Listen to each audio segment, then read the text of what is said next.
Welcome to our channel. If you're experiencing issues with your HomePod or want to prepare it for a new owner, follow these step-by-step instructions to perform a complete factory reset. Step 1. Unplug your HomePod from the power outlet and wait for approximately 10 seconds before plugging it back in.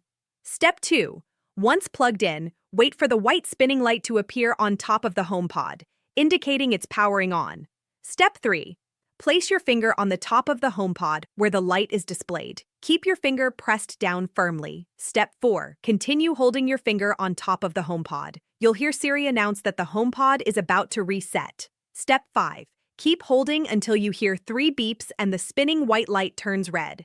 This indicates the reset process has begun. Step 6. Release your finger after the red light appears. The HomePod will now begin the factory reset process. Step 7. Wait for the reset to complete. The HomePod will restart and show a white spinning light when it's ready for setup again. Step 8. If you want to set up the HomePod again, hold your iPhone near it and follow the setup prompts that appear on your screen. Don't forget to like this video and subscribe to our channel.